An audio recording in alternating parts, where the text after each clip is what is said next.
mapapangako mo sa akin hindi ka magiging baluktot na pulis, ako nang bahala sa kalahati ng semester. Thank you po. Bakit nga ba ang pamilyang Pilipino, marami sa atin, iilan lang ang siniswerte. Yung iba, kailangan nating suportahan.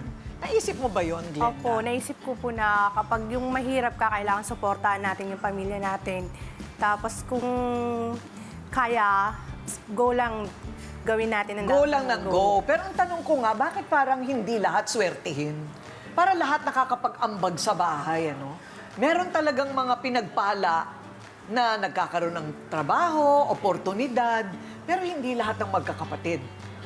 Kami po, hindi ako pinalad sa pag-aaral kasi yung mother ko is hindi po nakatapos. Tapos, di pa ako nakatapos. Oh, pero ikaw ang lumabas na breadwinner. Apo. Kasi, ano yan, diskarte? Yes po, kasi kung hindi tayo tutulong, kawawa yung maliliit. Ikaw naman, John. Ano po, ma'am? Since 2019 po, nagtrabaho na po ako. Ang una ko pong trabaho is Realme promoter. Promoter po ng cellphone. Okay. After po nun, way back 2022, doon po ako nabiyayaan na makapasok sa call center. Up until now. Nakapag-call center ka na. Yes So, po. stable naman yung call center. Actually po, nung stable income po siya. It so happened po na talagang, syempre, working student po ako eh. Oo. Then nagsusupport pa po ako sa family ko sa mga bills and then foods po namin. Hanggang ngayon, nag-aaral ka pa. Nag-stop po ako last year lang po since malaki po kasi yung balance ko sa school. Malaki ang balanse sa school. Opo. Hindi mo natapos ang kolehiyo. Isang sem na lang po. Isang SEM na lang. Opo. Totoo ba? Yes po. So ano naman ang tatapusin mo kung sakali?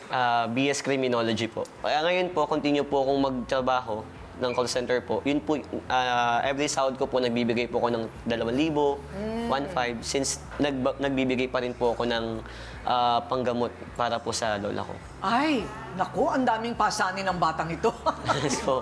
Yes. Kung mapapangako mo sa akin hindi ka magiging baluktot na pulis, ako nang bahala sa kalahati ng semester. Thank you po! Yes!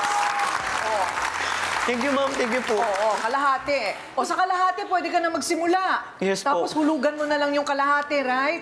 Thank you po, Sa ma'am. Arellano, pag nalaman ko na nangungotong ka, isusumbong kita kay John Vic Remulla. O kung si John, ayan, hindi matapos yung kolehiyo dahil tumutulong po sa pamilya. So ano po ba yung dala ng pangangailangan na rin ng pamilya? Kasi po, kami lang dalawang maglola ang nagtutulungan. Kasi yung tatay niya po, pasaway. Ay.